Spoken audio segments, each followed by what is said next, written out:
Find the local minimum of the function f of x. In this problem, we've been provided a function f of x, which plots to a plane as shown in gray, and increases as the variable x1 and x2 increase.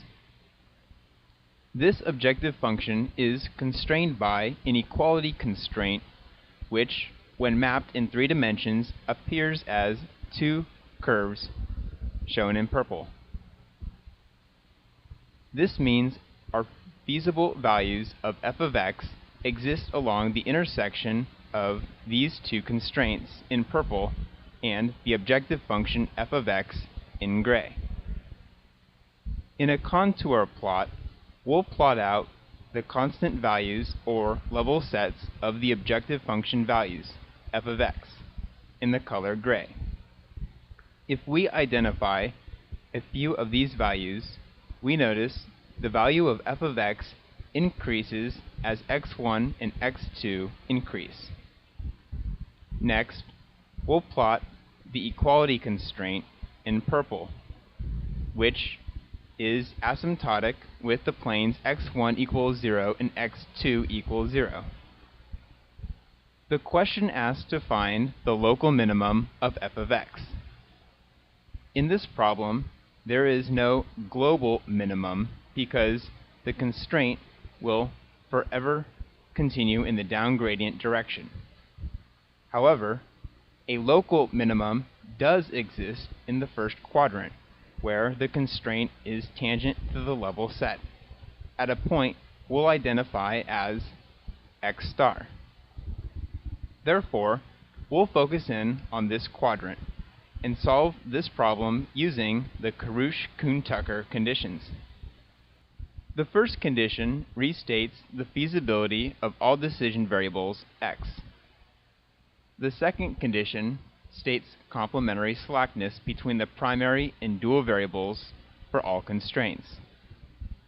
And the third condition is for stationarity, which sets the partial derivatives of the Lagrangian function equal to 0 for all primary decision variables xi, which includes x1 and x2.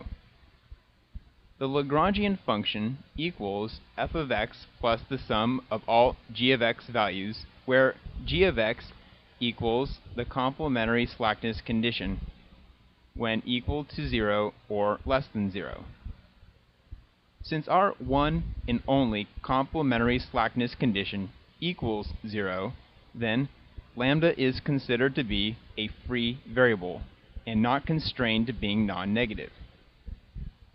After writing out the Lagrangian function, we'll take its derivative with respect to x1 and x2, and we have our stationarity conditions. At this point, we have 3 unknown variables, x1, x2, and lambda, and we have 3 equations. It may be easiest to solve this system of equations graphically if we plot out 4 points satisfying the equality constraint. We can substitute each x1, x2 pair into our stationarity conditions and solve for lambda. Next, we'll set the right-hand side of these equations equal to each other and simplify.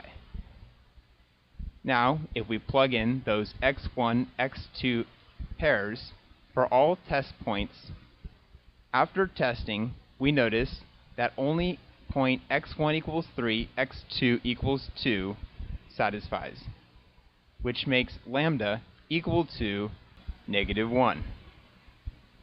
Returning to our first 2 Karush-Kuhn-Tucker conditions, we plug in our values of x1, x2, and lambda, and these 2 conditions are also satisfied, which means point 32 is the local minimum of our objective function f of x, which makes the value of the objective function at this local minimum equal to 8. When reviewing the possible solutions, the answer is C.